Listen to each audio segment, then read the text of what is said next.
안녕하세요. 치과교정과 전문의 안상수입니다. 오늘은 비수술 교정 전문, 수술 없이 하는 교정, 여기에 대해서 제가 제 개인적인 생각을 좀 말씀을 드리는 시간을 가져보도록 할 거예요. 특히 주걱턱에 많겠죠. 무턱을 가지고 수술을 하는 경우도 많지는 않고, 사실은 무턱을 좀 요즘은 약간 좋아하는 시대적인 흐름도 좀 있어서 무턱을 가지고 고민하시는 분들은 많지는 않은 것 같은데, 주걱턱을 가지고는 좀 고민도 당연히 많이 하실 수밖에 없고, 그거에 대해서 수술을 하시는 분들도 당연히 많은데, 나는 진짜 수술은 하고 싶지 않은데 이거 비수술적으로 해결할 수 있는 치과를 찾고 찾아다니시는 분들이 꽤 있는 걸로 알고 있어요. 저희 치과에도 오셔서 저한테 이거 비수술로 해주신다고 해서 왔는데 라고 하지만, 이게 제가 할 수 있는 거는 다른 원장님도 다 할 수 있고요, 제가 못하는 거는 다른 교정과 원장님들도 대부분은 못할 거예요. 제가 왜 이렇게 말씀드리냐면은, 그런 게 있어요. 치과를 다녔어요. 교정을 진단을 저희 치과만 오셔서 진단을 받고 시작하시는 분들도 있죠. 실제로 있어요. 있는데 진짜 한 10군데쯤 다니시는 분들도 있고, 평균 한 두세 군데 이상은 다니시는 것 같아요. 이쪽 원장님 저쪽 원장님 가서 상담도 받고 진단도 받아봤는데 한 4-5군데를 갔는데 다 안 된다고 그랬어요. 죄송하지만 환자분은 양악수술을 좀 동반하셔서 교정치료를 진행하셔야 될 것 같아요. 안 돼요 했는데, 여기가 갑자기 저는 비수술 교정 전문이기 때문에 됩니다 라고 하는 경우가 있어요. 그러면 이 원장님은 굉장히 실력이 좋거나 안 되는 걸 된다고 했거나 둘 중에 하나겠죠. 이거는 저는 사실 잘은 모르겠어요. 제가 모르는 영역이 있을 수는 있겠지만, 교정이라는 거는 치아 이동의 범위가 이미 정해져 있어요. 이게 절대적인 수치는 아니지만 대충 한 2-3mm 정도 움직이는 거다, 그 범위 내에서 뭔가를 할 수가 있다라고 하면은 교정으로 돼요. 교정 치료로도 되고, 거기보다 조금 더 넓은 범위를 이동을 시키려면 교정이랑 성장을 하고 있는 성장기 청소년이라면 그 성장도 이용해서 교정이랑 같이 하면 이동량을 되게 많이 넓힐 수는 있어요. 근데 성장도 끝났고 교정적인 치아 이동 한계를 넘어섰는데 여기까지 움직여야 될 거를 교정으로 한다. 근데 이 범위를 저만 할 수 있느냐? 당연히 제가 신도 아니고 엄청난 실력의 그런 사람도 아니고 못하죠. 그리고 대부분의 원장님이 다 못한다고 했는데 여기서만 된대요.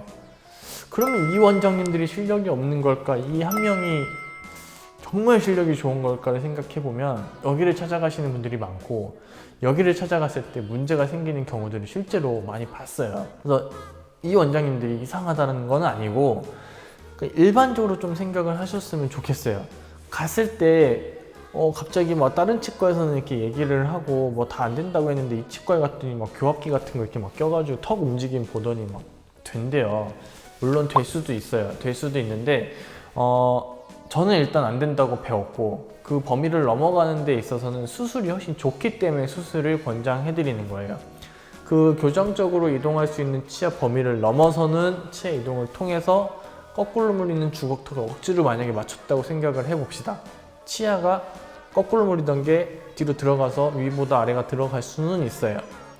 이 교정적인 치아 이동의 한계를 정해놓고 저희가 배운 이유는, 치아가 이동했을 때 그 치아가 기능적이라는 게 결국 뭐냐면 건강하게 자기의 기능을 충분히 할 수 있을 때, 그거를 기준으로 얘기를 한 건데, 치아를 쭉 뒤로 넣었으면 그냥 이해했을 때 치아가 배열은 예쁠 수도 있는데 치아 건강에는 안 좋을 수도 있는 거예요.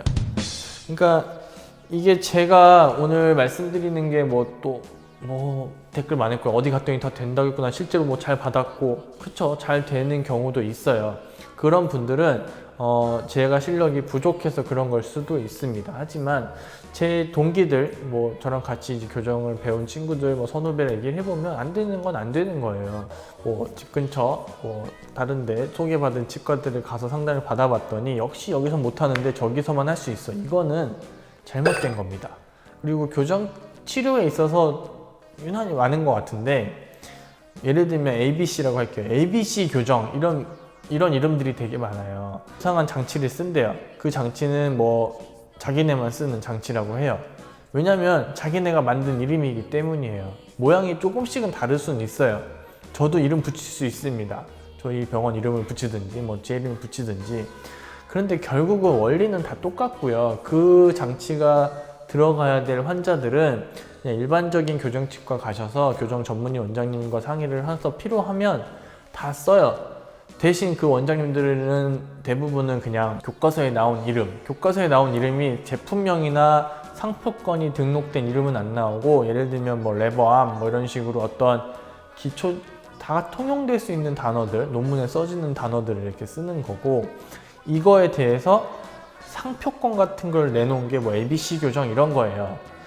그게 어떤 다른 전국의 교정치과가 저 개원할 때만 해도 한 100개 정도밖에 없었는데 지금은 되게 많아졌겠지만 예를 들면 500개라고 할게요. 500개의 교정치과에서 뭐 499개는 못하고 저 치과에만 있는 ABC 교정이라는 그 방법이 과연 굉장한 방법일까는 지금 이 영상을 보면서 제가 얘기를 들어보니까 좀 이상하지 않아요? 이게 만약에 정말 특별한 장치라면 전부 다 이 장치를 쓰겠죠. 그러면 거기서 그렇게 말할 거예요. 특허니까 못 쓴다. 특허니까 못 쓰는 거는 상표권이라는 특허예요. 거기는 상표권은 그 이름을 못 쓰는 거예요. 의료 술식, 예를 들면 제가 아파서 예를 들면 암이 걸려서 암을 치료하는 방법인데 이 방법에 특허를 준다는 거는 안 돼요. 의료 술식에는 특허를 안 줍니다. 어떤 술식 방법에는. 근데 그 방법을 쓰기 위한 장치, 디자인 자체에도 특허를 주기는 주죠. 근데 그런 경우는 많지는 않고, 그게 디자인 자체에 특허권을 줬다 하더라도 그 장치가 세상에 없던 장치가 있는 경우는 거의 없고, 비슷한 원리에 원래 있었던 장치들이 사실은 대부분인 것 같아요.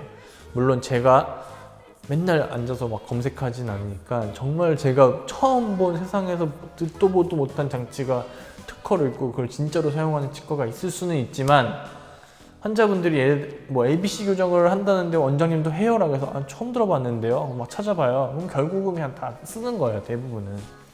그러니까 그런 거에도 현혹되지 말고 교정치료 잘 받으면 좋을 것 같아요. 이상 안상수였습니다.